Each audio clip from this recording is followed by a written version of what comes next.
Ladies and gentlemen, hello over there watching L24 Midnight News, and to the headlines.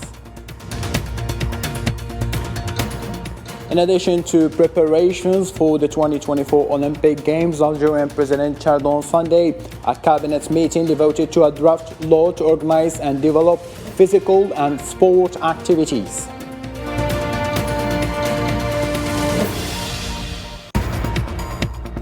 The High Council of State in Libya rejected the decision of the House of Representatives to name members of the Constitutional Court.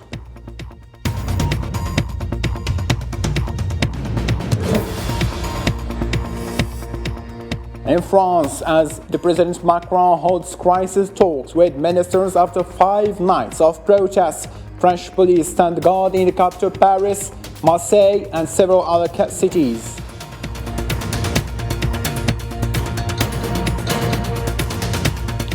Following the repeated burning of the Quran in Sweden, the Organization of Islamic Cooperation issued a call for collective measures to prevent any future incidents of the Holy Book burning.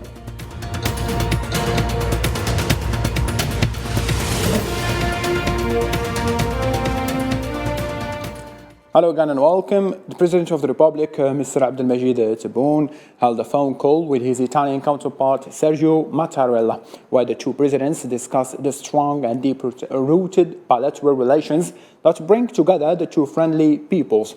The two presidents also discussed the possibility of President Tebboune attending two important meetings in Italy, the first in July, the current month, the second also in November. They also reviewed regional and international files of common interest, as well as the Algerian mediation in Russia-Ukraine conflict. Also, in another phone call, the President of the Republic, Mr. Abdelmajid Tebboune, and the President of the Portuguese Republic, Mr. Marcelo Rebelo de Sousa, exchanged discussions on ways to enhance bilateral relations between the two friendly countries across various sectors. The two presidents also reviewed different perspectives on current issues of mutual interest, particularly the Algerian mediation in Ukrainian-Russian file.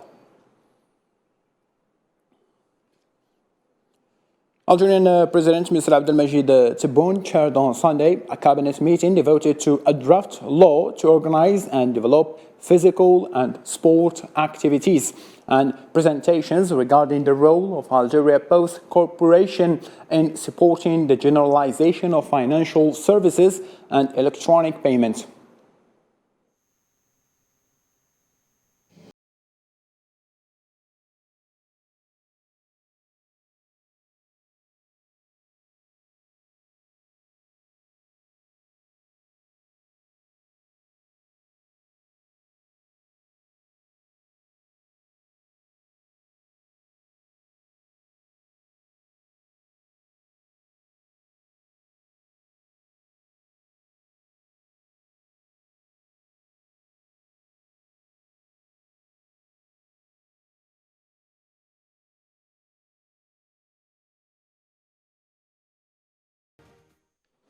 In Algeria, the Algerian Army Chief of Staff Major General Said Shingriha confirmed on Sunday the bet on quality has become a certainty in order to keep up with the rapid pace of development witnessed by military sciences and strategic studies.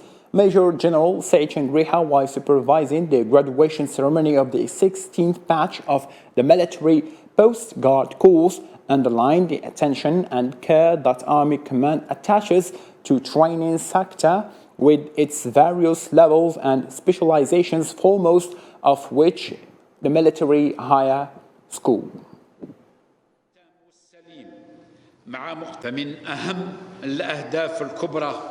One of the most important major and future goals to be achieved through our military training systems attaining their desired goals is to win the bet on quality with all meanings, implications, and dimensions of this bet, which has become a requirement necessitated by full and proper accountability with the requirements of professionalism, because it has become an imperative rather than a rule, in order to keep with the rapid pace of development known to military science and strategic studies.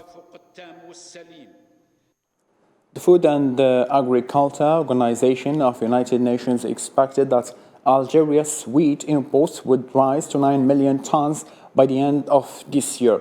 The organization, which is based in Rome, estimated that Algeria will occupy the fourth position in the list of the largest importers of wheat in the world during the 2023, and that Egypt occupies the forefront with expected imports estimated at 12 million tons.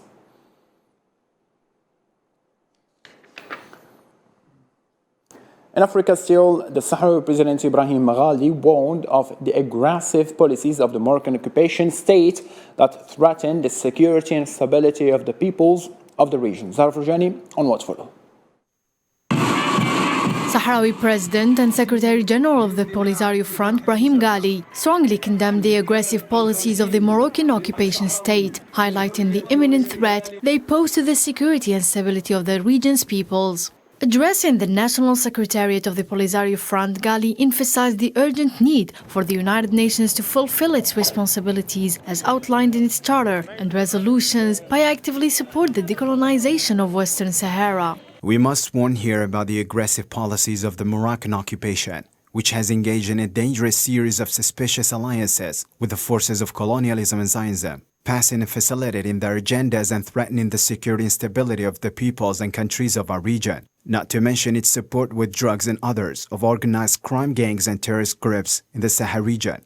Ghali further exposed the details of the Moroccan occupiers' aggressive policies during his speech. He shed light on the occupiers' flagrant violations of the rights and security of African peoples, revealing their collusion with colonialist and Zionist agendas. Additionally, Ghali highlighted how the occupier is known to extend support and encouragement to criminal and terrorist groups through various means. Recent developments have significantly bolstered the Sahrawi issue on the international stage, garnering substantial support in Africa, Latin America, and Europe.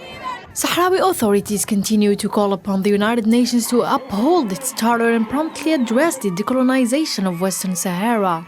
The Polisario Front in its 50th anniversary, and as the sole and legitimate representative of the Sahrawi people, confirms today its firm attachment to the implementation of its sovereign will and conclusive decision based on international legitimacy, and calls on the United Nations to assume its responsibility in implementing its charter and decisions to decolonize Western Sahara and end the brutal Moroccan military occupation. With the Sahrawi people's unwavering determination to liberate their lands from the Moroccan occupying forces and reclaim their sovereignty, the significant achievements on the ground by the Sahrawi army have been complemented by diplomatic victories for the cause. Former Spanish Prime Minister José María Aznar, during his intervention in a symposium organized in Madrid under the title Spain and the New World Order, considered Pedro Sanchez's decision to support the colonialist Moroccan proposal as a mere reckless personal position that does not bind Madrid or the Spanish people, but it has dire repercussions for Madrid.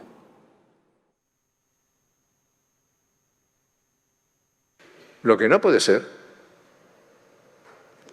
es que the decision that Pedro Sanchez took without consulting with any party does not conform to the decisions of international legitimacy and Spain's historical position, and this is very dangerous. It is a completely irresponsible decision. Sanchez deliberately concealed it, both from his partner and the coalition, and from the opposition, but not from me. The People's Party must stand by a decision that is considered a mistake and has historical consequences for which we will pay dearly. The next government must refer the matter to Parliament and return to international legitimacy in the issue of the occupied Western Sahara.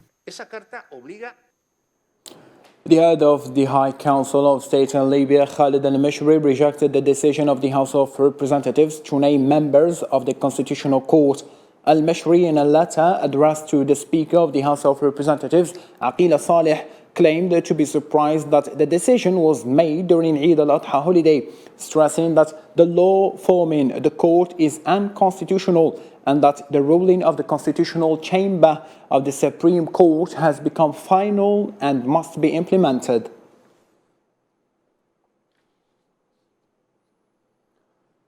On Sunday, the security authorities in Tunisia announced the arrest of more than 2,000 immigrants in an attempt to illegally immigrate across the eastern coast of the country during Eid al-Adha holiday. The General Directorate of the Tunisian National Guard stated in a statement on Sunday that units of the Naval Guard region in the center of the maritime regions of Sfax was able to thwart 47 operations that crossed the sea borders and rescued 1,879 people.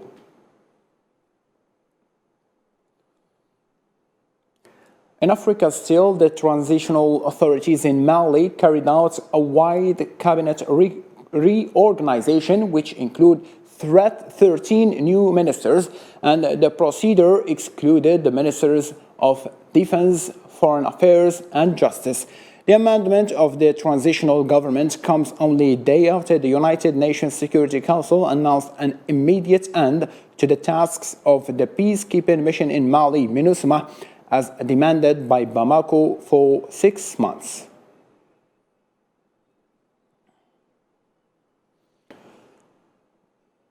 Few days after Eid al-Adha holiday, clashes and confrontations have erupted once again in more intensified manner in many regions in Sudan. The conflict between the Rapid Support Forces and the Sudanese army is widening day after day to several regions of the country, with warnings of more refugees to flock to neighboring countries. Osama Yadi on what's follow. Intense clashes have once again erupted between the Sudanese army and the Rapid Support Forces in the capital city of Khartoum, just days after the Eid al-Adha holiday. The sound of heavy artillery fire and gunshots reverberated through various parts of Khartoum, exacerbating the already precarious security situation in the country and pushing it further towards collapse. Despite intermittent ceasefire agreements reached between the warring factions over the past 10 weeks, the armed conflict in Sudan shows no signs of abating since its commencement on April 15. Khartoum has suffered significant property damage, including as a result of the fighting, with even foreign diplomatic missions becoming targets. The conflict has also instigated turmoil in other parts of Sudan, particularly in the vast western region of Darfur, which shares a border with Chad. The situation is very bad. People have to find a way to allocate expenses reasonably, because many people have no source of income, and 75% of people are day laborers, and the economic situation is deteriorating. We hope that this war will stop as soon as possible, and that people will return to their normal lives. In a gesture of consideration and respect for human rights laws, the Rapid Support Forces has announced the release of 100 prisoners affiliated with the coup forces. The decision was made in light of the circumstances surrounding the Eid holiday and for humanitarian purposes. The repercussions of the conflict are felt throughout Sudan, as most shops remain closed in various regions. With the conflict encroaching on residential areas, local residents not only fear the physical harm caused by the war, but also face numerous practical challenges, such as shortages of food and water, electricity cuts, and lack of access to medical care and essential medication. Now we have a real difficulty in purchasing daily necessities. Generally, people only dare to go out from 9 to 12 to the store to buy various daily necessities, even at high prices, as the most important thing is to ensure our daily sustenance. According to a report by the International Organization of Migration, the conflict in Sudan has resulted in the displacement of nearly 2.8 million people. Of this number, approximately 2.15 million are internally displaced, while close to 650,000 have sought refuge in neighboring countries such as Egypt, Chad, South Sudan, and the Central African Republic. Still in Africa, 5 people were killed and 11 others were injured after terrorists fired a rocket-propelled grenade at a town in Nigeria's northwestern Borno state. According to local sources, dozens of terrorists tried to storm the town of Damuba late on Friday evening, but they faced strong resistance, which forced the terrorists to fire the RPG at the town from a distance. Now, in Europe, protests continued in several French cities, which began 5 days ago, against the police killing of 17-year-old Nile. The city of Marseille was the hottest point, and the French Ministry of Interior announced deployment of more security forces to several cities, including the capital, Paris. Islam Sid. The police in French is racism. Protests in France are heating up as they enter the fifth day after a 17-year-old boy was killed by the police. Marseille has become a battleground with intense clashes between protesters and security forces who used gas bombs to break up the crowd. Eux, ils font quoi? Ils nous tirent dessus. There is lots of looting here in France, because what did they do? They shoot at us, and we loot for revenge. Pour essayer de se venger. The death of the teenager Nail has caused a widespread outrage and turmoil in France. Protesters believe that the killing was motivated by racism. The person who was killed was a minor, and that is why more minors are coming into the movement. And we support this movement because what is going on is unfair. Fortunately, the situation seems to have calmed down a bit by early Sunday, thanks to increased security measures throughout the country. Around 45,000 police officers were deployed, and armored vehicles and helicopters were stationed in Paris, Lyon, and Marseille, according to the French Interior Minister. The Interior Ministry is mobilizing the same number of forces tonight everywhere in the country, meaning 45,000 police officers mobilized with the same resources, so helicopters of the gendarmerie, of course the intervention resources of RAID and GIGN units, and the Republican Guards. I also want to say that yes, in Marseille and Lyon, we're going to considerably increase our forces. On Sunday morning, the police made an additional 719 arrests, bringing the total number of people detained to over 3,000 since the protests began. Nail's death has reignited long-standing concerns about police violence and systematic racism in France. In the past, French police have fatally shot 13 people who refused to comply with traffic stops, including 3 incidents this year alone, which has led to calls for greater accountability. French Minister of Justice threatened to punish the parents of the children participating in the ongoing protests against the background of the killing of the young man Nile by a policeman's bullet a few days ago. Parents who do not take care of their children under 17, leaving them outside at night knowing where they are going, will face penalties ranging from 2 years in prison to a fine of 30,000 euros. Participants in the protests coordinate their movements via social media platforms, and thus, the judicial authorities can request from the concerned authorities the IP addresses of the users. Trouver leur adresse IP et bien sûr leur identité. French President Emmanuel Macron postponed a state visit to Germany that was set to begin Sunday due to the riots in French streets in the wake of the police shooting of a teenager of North African descent, Nile. Wir sind mit Frankreich befreundet, wir sind beide.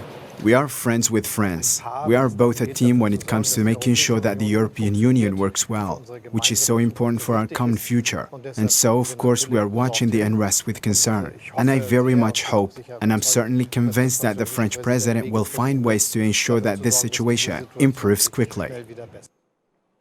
In the same line of thought, after the deadly shooting of a 17-year-old Nail by policemen in the Parisian suburb Nanterre, violent riots ravaged across France, impacting the tourism sector as many hotels and restaurants were forced to close, and some tourists, for their safety, were forced to travel back to their country. Salman Nasib. Violent riots gripped France following the deadly police shooting of a 17-year-old Nail during a traffic stop in the Parisian suburb of Nanterre. The incident has had a detrimental impact on the country's tourism sector, with hotels and restaurants experiencing cancellations and damages amid the unrest. Disappointed and concerned, tourists currently in the French capital feel unsafe amidst the ongoing riots. The tourists come here for vacation, and when they run into these types of situations, of course that is terrifying, because people come here to have fun. That's sad to say, but France is still a beautiful country, especially in Paris. There's quite a lot of things to do. But regarding these types of unsafe situations, it's hard especially for people who work in the tourism sector. However, some tourists remain undeterred, citing previous experiences like the death of George Floyd in the United States. Jacqueline, an American tourist, shares that she has not changed her plans to visit Paris despite the unrest. So far, we haven't seen like the rioting and the cars on fire and such, but we also had that in the United States back in 2021 with George Floyd. So we live in Chicago, and there was a lot of that there. So we've already experienced it. We've kind of been through it. So now watching France go through their own version of it is interesting because we've already been through it once. So far, we haven't seen anything that really tells us otherwise. You know, this is unsafe, this is deadly. I mean, I understand the protests and why they're happening, but other than that, it's very safe. Concerns extend beyond France's borders, with the Chinese consulate in Marseille urging its citizens to exercise caution and remain vigilant if they are currently in France or planning to travel there. Similar advisories have been issued by other European countries, including the United Kingdom and Italy. The protests have forced luxury brands to adjust their agendas, resulting in the cancellation of several shows. Button, for example, called off an offering earlier in the week, while popular single Mylène Farmer's concerts at the Stade de France, scheduled for Friday and Saturday, have also been cancelled. In a different matter now, the Organization of Islamic Cooperation called for taking collective measures against the repeated desecration of the Holy Quran and insult to the Messenger Muhammad, peace be upon him. The organization stressed the need to apply international law to prohibit religious hatred and refused to include the burning of the Holy Quran as part of normal Islamophobia incidents. The organization also warned of the seriousness of these actions, which undermine mutual respect and harmony between peoples.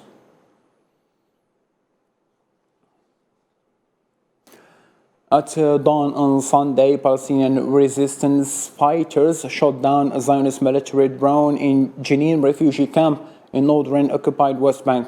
In a joint statement, the Jenin Brigade of Al-Quds and the Al-Aqsa Martyrs Brigades announced that the drone had been shot down and taken over. The Zionist media, for their part, reported that the Zionist entity's army is conducting an investigation to find out the reasons for shooting down the drone, which, according to them, was an on-security mission in the region. Back to Europe, where Ukrainian authorities claim successful defense against major aerial shelling by Russian forces targeting the capital Kiev.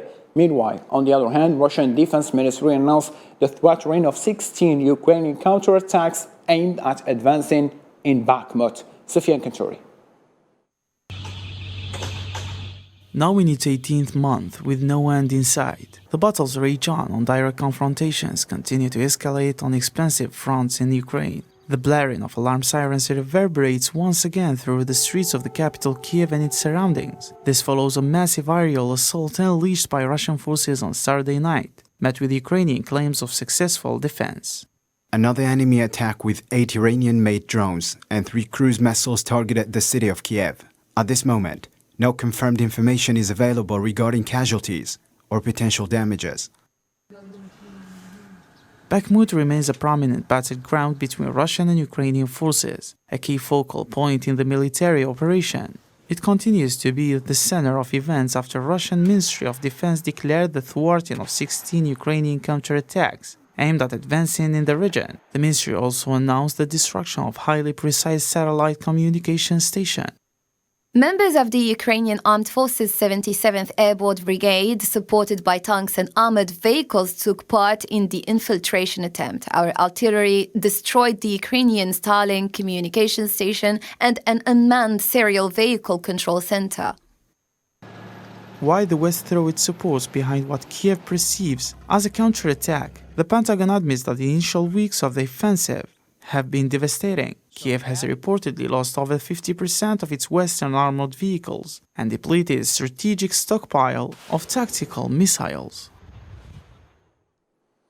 As a closure of our news bulletin, in the opening of the Arab Games held in Algeria, the football game between Algeria and Oman ended with goalless draw at Annaba Stadium. This closely contested game marked the beginning of the competition, setting the stage for what promises to be an exciting tournament. As athletes from various nations gather in Algeria, the sides are set to clinching colorful medals during the crucial participation in the Games, which will take place from July the 5th to 15th of this month.